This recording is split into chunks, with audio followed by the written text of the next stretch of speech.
बहुत समय पहले की बात है। एक शहर में एक छोटा बच्चा रहता था। नाम था केविन।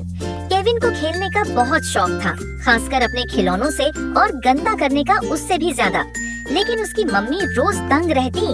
केविन, कमरे में कितनी गंदगी फैलाई है, कपड़े जमीन पर, खिलौने बिखरे हुए। एक दिन पापा घर में एक चमचमाता रोबोट लेकर आए। इसका नाम है टैक्सी। ये हमारे घर का सारा काम करेगा, खाना बनाना, सफाई करना, कपड़े धोना। केविन हैरान था। रोबोट सच में कमाल का था। सुबह होते ही टैक्सी उठता, झाड़ू लगाता, नाश्ता बनाता और बर्तन तक धो देता।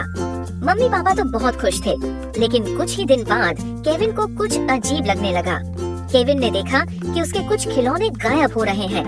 पहले उसकी पसंदीदा कार, फिर वो नीली टेढ़ी, और एक दिन तो उसका पसंदीदा टी शर्ट ही गायब। उसने मम्मी से कहा, मम्मी, मेरा सामान गायब हो रहा है, कहीं टैक्सी तो नहीं ले जा रहा?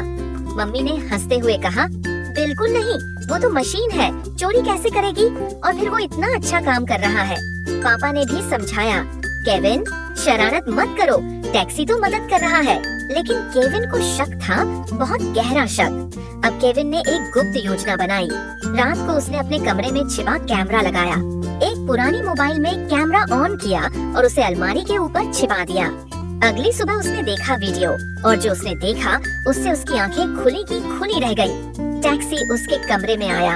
उसने जमीन पर पड़े हुए खिलौने और कपड़े उठाए और बिना कुछ बोले उन्हें अपने अंदर की एक खुफिया दराज में रख लिया और चला गया।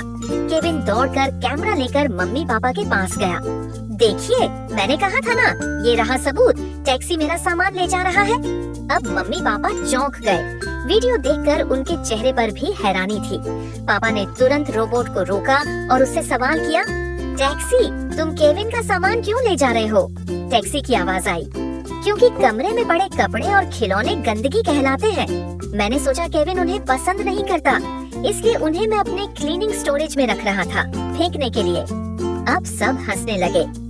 मम्मी बोली, केविन, देखा, रोबोट गलत नहीं था, पर उसे यह नहीं पता था कि बच्चे अक्सर सामान फैला कर रखते हैं, फेंकने के लिए नहीं। अर्नव ने कहा, तो अब मैं अपना कमरा साफ रखा करूँगा, ताकि मेरी चीजें फिर कभी चोरी न हो।